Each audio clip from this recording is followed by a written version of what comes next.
Good now, Shabbos, everyone. As we learn the special segment called For the Shabbos Table, sponsored by the Reuben family with the tefillah that they should be zeichet to a healthy Ben Zachar, and for their Hatzlacha and Bracha, also by a wonderful woman who's sponsoring this year, that her two daughters should find their Zivik quickly and easily. We know that we are in the period called Bein HaMetzarim. And the bookends of Bein HaMetzarim are Shabbos B'Tammuz, the day of great tragedy that ushers in this sad time, and it finishes with the horrific day of Tisha B'Av, where both of our Batei Mikdash were destroyed. One of the events that happened on Shabbos B'Tammuz is Nishtabru HaLuchos. The Luchos broke. And we know that Moshe Rabbeinu came down, he saw the Egel, and in order to save Klal Yisrael, who would have been held guilty, because it says the second commandment is Lo Yir L'cha Elohim Acherim, you shouldn't have other gods. So he broke the Luchos. Rabbi Elimelech Biederman says that the remez of the breaking of the Luchos is that the Luchos unraveled. We have one tablet that's Bein Adam L'Makam, and another tablet that's Bein Adam L'Chaveiroi. And together, that is Yiddishkeit. The unraveling of the Luchos is that we did not fulfill the Bein Adam L'Chaveiroi. The Sinas Chinam, which what we're suffering still in the long, bitter Galus Edom, called Dar Shaloi Nivna Beis Hamikdash Ben Yamav Kilu Charav B'Yamav. That's because of Sinas Chinam, because of Bein Adam L'Chaveiroi. And he brings a raya to this, because the Medrash in Vayikra, Chaf Yud Beis, says, Lama Nismcha Misas Aaron L'Shviras HaLuchos. Why is the death of Aaron put in close proximity to the breaking of the tablets? The Kasha Misas Aaron Kishviras HaLuchos, because the death of Aaron is as hard as the breaking of the Luchos. So Rabbi Elimelech Biederman explains that Aaron, who was the Oyev Shalom V'Roidev Shalom, when Aaron passed away, there was a great lessening of the koyach of Shalom, of Bein Adam L'Chaveiroi in the world. And that's similar to the idea of the Shviras HaLuchos, the breaking of the Luchos, which represents the unraveling of Bein Adam L'Chaveiroi. It used to be that we were careful, it was together, Bein Adam L'Makam, Bein Adam L'Chaveiroi, and it unraveled. I think that this could be why the end of the Torah ends off with the words La'enei Yisrael. Those are the last two words in the Torah. And it's part of the epitaph of Moshe Rabbeinu. And Rashi says, La'enei Yisrael, that one of the great actions of Moshe Rabbeinu is he destroyed the Luchos La'enei Yisrael. He did that, although he just spent 40 days not eating, not sleeping, bringing down the Luchos, but to save Klal Yisrael, he broke the Luchos. La'enei Yisrael. So the Torah ends off with the lesson of the breaking of the Luchos, with the lesson of the unraveling of Bein Adam L'Chaveiroi. And here we are at the end of time, in the Ikvus of the Mashiach, that we're suffering with this problem of sinas chinam, of a lack of actus in different segments of Klal Yisrael. You know, it said, "Lekaman de yoda lishna bisha kahama." No one knew to have a slanderous tongue like Haman. And we have to know that these words of the Gemara are exact. It doesn't say Maitzi Shemra, it says Lishna Bisha. Lishna Bisha Lashon Hara is true. What Haman said about us is true. So he said, Yeshna Yam Echad, Mefuzar u Mefurad, scattered and separate. And the Gemara Megillah says that Haman said, Yesh Preda Beinayim. There's a divisiveness amongst them. Of course, Esther understood this problem of Klal Yisrael, and that's why Esther, she said, Leich kenoises kol haYehudim. You have to gather all the Jews. And that was the idea of the takana of Mishleach Manos Ish L'Reyehu, to bring back the Achdus. But the bottom line is that the Torah ends off that there's a problem of Leinei Yisrael, of Shviras Haluchas, at the end of time. There's a problem of that the Bein Adam L'Chaveiroi part unraveled, was broken. That's the way Rabbi Elimelech Bineman learns. And what is it? We know that we're Makasha, the end of the Torah to the beginning of the Torah. Leinei Yisrael Bereishis bara Bishvil Yisrael shenikra Reishis. The whole world was created for Yisrael. That's the whole purpose of the world. So when Yidden get together, when Yidden have Achdus, then the Geula will come. We must know that the Torah doesn't give us the dates of yartzites. Doesn't tell us the day when a person dies. Now we have a sefer called the Seder Adairos, which reveals to us when Avram died, when Yitzchak died, and there are machloikesim. If Avram passed away on Erev Pesach, there's all kinds of different opinions. But one person, his yartzeit is mentioned in the Torah, and that's Aaron HaKohen. His yartzeit is this Shabbos. This Shabbos is Rosh Chodesh Av. That's the yartzeit of Aaron. And it's an anomaly. The Torah doesn't say yartzeits, but the pasuk says, it says, Vayal Aaron HaKohen El Har HaHar, Vayom Hasham, and he died there, B'Chodesh Chamishi, the 5th month, that's the month of Av, Be'echad L'Chodesh, on the 1st of the month. So Rosh Chodesh Av is the yartzeit of Aaron HaKohen. Why is Aaron singled out that we mention his yartzeit? So the Heilige Friedrich Ger Rebbe, the Sfas Emes, Zechat Tzadik L'Bracha, Schus Yogen Aleinu, he says that the Gemara in Saita on Daf Yudalit says that Leinikbar Moshe Rabbeinu, that Lama Nikbar Moshe Rabbeinu al Yad Beis Pa'ar. Why was Moshe Rabbeinu buried by Beis Pa'ar? Because we did a tremendous sin with the Avodah Zarah of Pa'ar. And Moshe Rabbeinu lechaper al Avoin Pa'ar. He was buried al Yad Pa'ar to be mechaper for the sin of the Pa'ar, that we worshipped Pa'ar after being seduced by the Midianite women.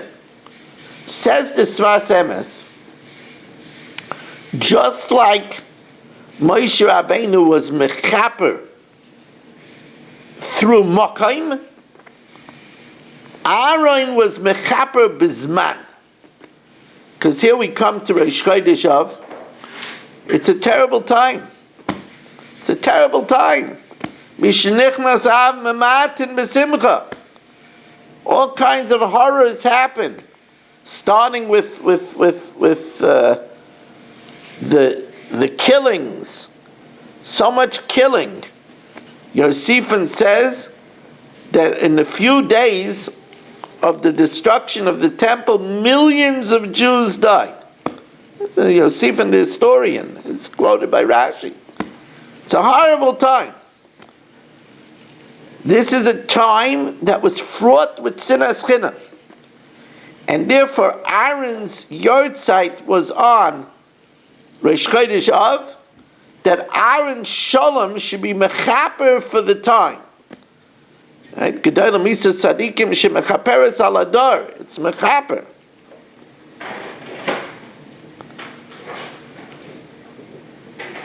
We know that we're mourning for the comes Rosh Chodesh Av. It is during the 3 weeks. It intensifies during Rosh Chodesh Av. Now, during Rosh Chodesh Av, we won't eat meat, we won't drink wine, right? It intensifies. We're mourning the Beis HaMikdash.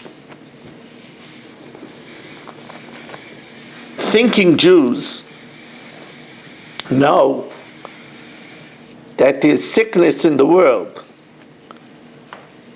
because we know that it's not sickness that kills people, it's sin that kills people. And the Mizbeach made peace between us and our Father in heaven. We don't have a Mizbeach. We don't have Yiras Shamayim. See, when we had a Mizbeach, we had a Beis HaMikdash, it was easier to have Yiras Shamayim. We saw open miracles. We saw that it rained and it didn't put out the fire on the Mizbeach. A column of smoke rose directly up heavenward, and no wind or storm would move that column of smoke.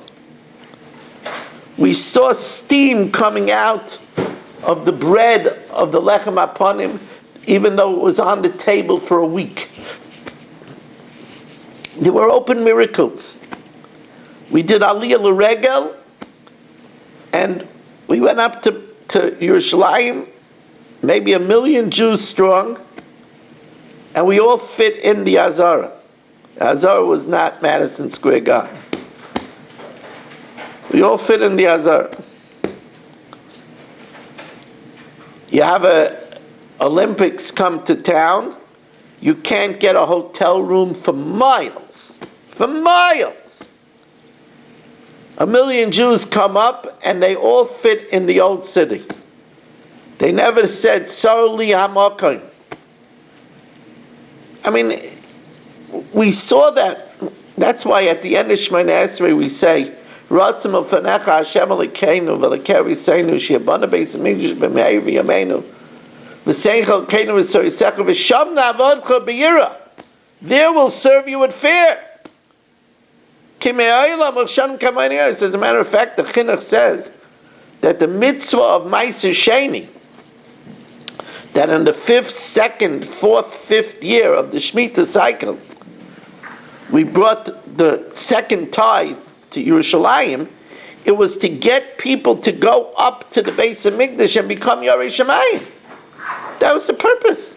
Became Yarei Shamayim. We don't have that. We're mourning that. But as we mourn the Beis HaMikdash, what was the mission statement of the Beis HaMikdash? What was its mission statement?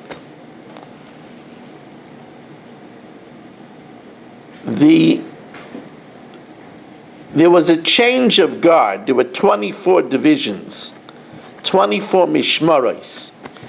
And there was a change of guard on Shabbos. And the Mishmar HaYotze, the outgoing Mishmar, the outgoing division, gave a bracha to the Mishmar HaNichnas. And the bracha is so revealing. The bracha they gave is, it's such a revealing bracha.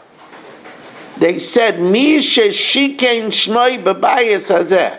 He who caused his name to dwell in this house.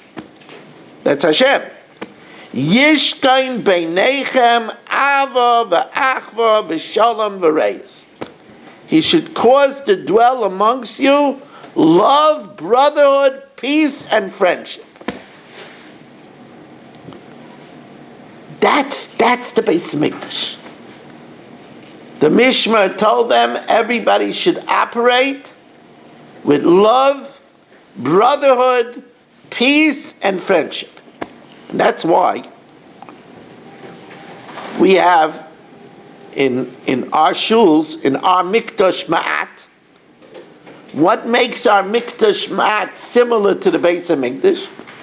When the Mispalim get together with love, brotherhood, peace, and friendship. That's a Mikdash Ma'at. It's very important. If we want to get back, if we want to get a Beis Hamikdash Hashlishi, we have to show Hashem that we're ready to live with Ava, Achva, Shalom, V'reis. It's very important. That's the Avodah. Somebody wants to know, what's the Avodah of the 3 weeks? That's the Avodah of the 3 weeks. Tell you an interesting thing. Next week I'm going to be making Mitzvah Hashem 2 siyumim during the 9 days. Now people say, it's just a trick to be able to eat fleisches. People that want to have their barbecue, they make a siyum. You know what the Chiddushei HaRim says? The Chiddushei HaRim says that we make a siyum, so we invite other people, so we should be able to say a Kaddish. We invite people so that we could say a Kaddish. And we invite people who are very appreciative that now they're going to be able to eat fleisches. He says that creates reyos. That creates friendship. That creates shalom. He says that's the purpose of the siyum. Really interesting. Veteran Talmidim of mine heard from me this teaching in Masechtas Kala Perek Gimel. In Masechtas Kala Perek Gimel, it teaches us a Yesod, and it backs it up with a wondrous gematria. It says, Kol ha'machzik b'shalom, whoever grabs hold of peace, they're oduk in peace. Ein tfilosoi chazeres reikam. Their prayer isn't turned back empty-handed. A champion of peace has strong connections in Shemayim. Says Masechtas Kala, I'll prove it to you. Sheshalom b'gematria shaveya. Because Shalom 376 is the same gematria as shaveya, to cry out. A person of Shalom, his cry is not turned back empty-handed. This, by the way, explains to you very well why, if a Rav needs to have a Bal Tefillah for Yom Noraim. So in some shuls, they think it's just a cantorial proper. They want to hear if the person knows the nusach, and if he could carry a tune, and if he has a good voice, or if he has a scratchy voice. That's what they want to hear. But that's not the main thing. It's important.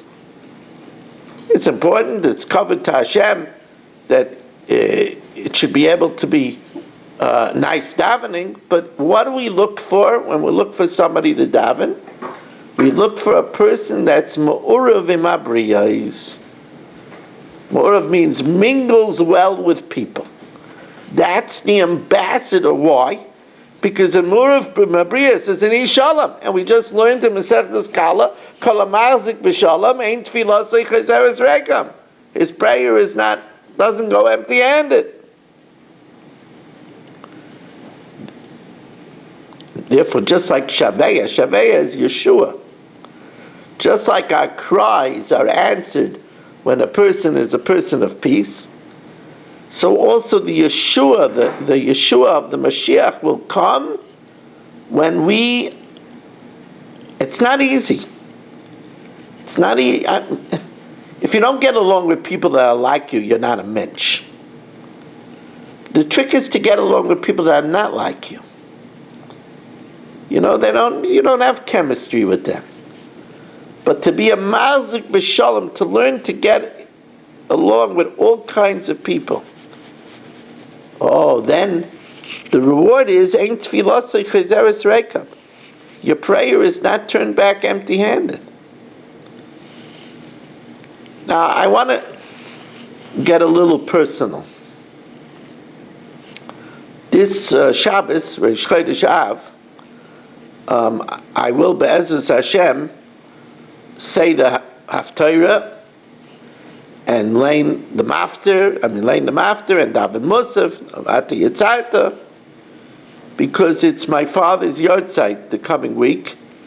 Gimel Av is my father's yahrzeit, Aaron Tzvi ben Rameir,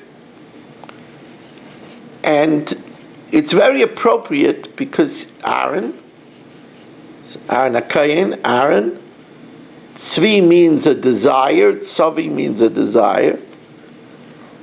Like Aaron, he had a desire for peace. It's an interesting thing. He davened all his life at the 8:30 minyan on Shabbos downstairs in the Svadish Shul in Borough Park on 14th Avenue. Not in the fancy minyan upstairs, the downstairs minyan. And people didn't even know, but he was the Gabbai Sheni. What's pshat the Gabbai Sheni? Unlike a regular Gabbai, he never stood by the Torah. What did he do? When they had to decide who to give aliyahs to, some people would be a little ruffled. And he would unruffle ruffled feathers. He would make peace in a very still way. You saw him do shuttle diplomacy. He was a man of peace. You know that it says, it's a Chassidish vart, but it's a very beautiful vart. We have 3 parshiyos in succession. Achrei Mois Kedoshim Emar. And the drasha that people say is Achrei Mois, after a person dies, Kedoshim Emar. They say he's holy. Now people say this cynically. Oh, after a person dies, he becomes an angel. But the truth of the matter is that there are people that were modest, and they didn't disclose what they did, so that we only find out about it after they died. Achrei Mois, after a person dies, Kedoshim Emar, people talk, and you find out that they're holy. My father is gone now 32 years. I just found out the following 2 stories. Now I say them first of all because of Kibbud Av. There's a chiyuv of Kibbud Av even after death, to bring honor to my father.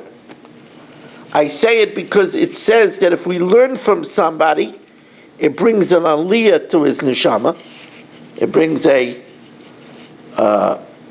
elevates his soul. So I found out, I'm not going to say the person's last name, but I'm the oldest brother. The next brother is Rav Yosef Asher, Rav Ruvain's Eidim. And then the next brother is my brother, Rav Yisrael Weiss. He's a big Talmid Chacham. So he got married to his wonderful wife, Rachel, after my father already passed away. My father passed away. There wasn't that much money. And my brother wanted to buy gifts for his kala, but there wasn't that much money. Somebody comes over to him by the name of Isaac. And he says, I work in jewelry. You probably want to buy your kala. I want to provide you the gift. So he says, I can't afford it. So he said, let me see the watch your Kala bought you. He showed it to me. He says, I'm going to make a matching watch for your Kala. He said, how much is it going to cost me? I'm also you're going to want to give your Kala, in those days they gave in the Yichud room pearls. I'm going to get you pearls. And you want to get her a bracelet? I'm going to show you bracelets. So my brother said, I would love it, but he said, Heshi Weiss's son? Do you think I'm going to take from you Heshi Weiss's son? He took a tiny bit so my brother shouldn't be embarrassed. So my brother said, what do you mean? What's all this about? He said, let me tell you a story about your father. I davened in the Swedish shul at the 8:30 minyan.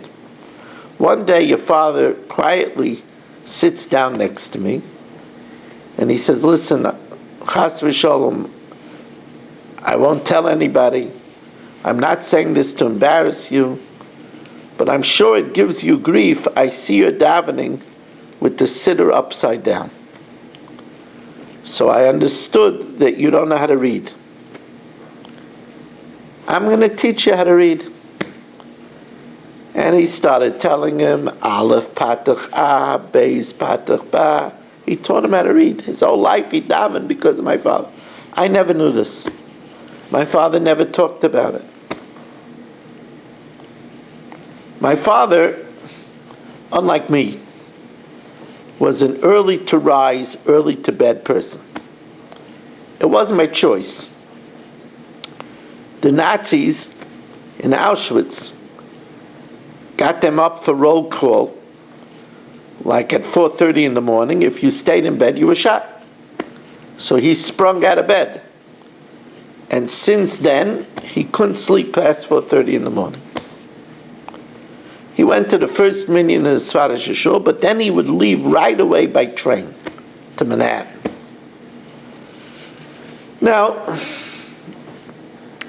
I never knew why my father, he was never home to see us go to school. He always left early by train to Manhattan. I just found out now, 32 years after his passing, we lived on the 5th floor in an apartment building. On the 6th floor, there was a rather slow-witted man that also went to work in Manhattan. My father said he went for 30 years on the train with him. Because if he didn't go on the train with him, then this guy would have got off at Yonkers and got lost. Again, I never knew this. Hatznei aleches im Hashem alikecha. As Rebbe Chanan said, if a person is hatznei aleches, if he does things quietly, then you know it's im Hashem alikecha. He's doing it for Hashem because he doesn't need the accolades. I was doing some thinking as it comes to a yard site. Unlike myself, I'm a very ambitious fellow. My brother is ambitious. My father wasn't ambitious. He stayed in the same pretty horrible job, working for Carter's Leathers Goods in a dark factory full of goyim, low-class goyim, 80 goyim. Stayed in the job for 30 years.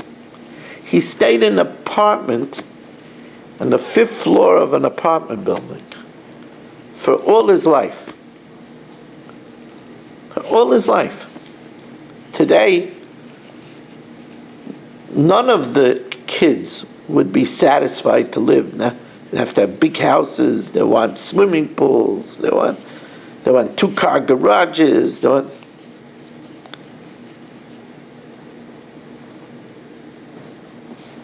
Now, it's true that Holocaust survivors sometimes are very afraid of risk. My father lived in a rent-controlled apartment all his life. It was a very nice apartment, but a rent-controlled apartment.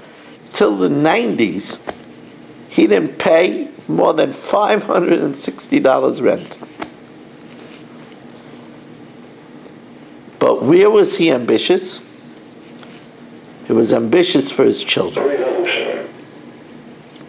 I remember by my bar mitzvah, he made a magnificent weekend bar mitzvah in the Pine View Hotel. In those days, that was very fancy. And he said to me, I hope that you should remember this all your life. He hardly had a bar mitzvah. He was ambitious for his children. He wanted me to go to a fancy college and be a doctor. Ramesh convinced him that I should stay in yeshiva. But he was ambitious for his children. And that's the way a Yid is supposed to be. V'esam aleinu, and our toil elu abanim. Those are children. What does a woman ask for by Lichtzen? What does she ask for by Lichtzen? She asks for by Lichtzen that our children should be Talmidei Chacham. That's our ambition. Yiddish people, their ambition is their children. My father was that way. Yehi Zichrei Baruch. His memory should be, it's late already. I'll conclude with this. Although my father suffered horribly in Auschwitz, he was in a horrifying death march after Auschwitz, saw people killed left and right. He used to tell me that he could never be afraid of lightning, because when they were in death march and it started lightning, the biggest hope was to get hit by lightning, that it should be all over. Can't understand that even. But even so, my father gave us a very normative upbringing. And it's a lesson for all parents. Many parents are listening to this. My father used to walk to a special bakery to bring us delicious cinnamon buns, not the bakery near our house. He walked to a special bakery because he knew we loved those cinnamon buns. He knew we were excited about baseball cards. That was the day when everybody wanted to open up a pack and find a Mike Schmidt or whatever the card was. He bought us baseball cards. We liked to read the Hardy Boys. So in those days, there was a famous toy store, Linux. So he, as soon as the next number of the Hardy Boy came out, he made sure to buy it right away. He was always on top of when the next one. He wanted us to be happy and make memories for us. What a beautiful thing, how he used to, I remember he used to come in and he says, what do I have in my pocket? And he would pull out a pack of baseball cards. And we would squeal with delight. We were very little. And then he said, oh, what do I have in this pocket? It would be another pack of baseball cards. He wanted to bring happiness to his children. Oh, these making memories for our children. How important that is and how appreciated it is. His Rabban Tzvi ben Rameir, his memory should be for a blessing. It should be a Melitz Yosher for our family and all of Klal Yisrael. And the Gula should come in Mehera. Thank you for joining us and have a wonderful Shabbos.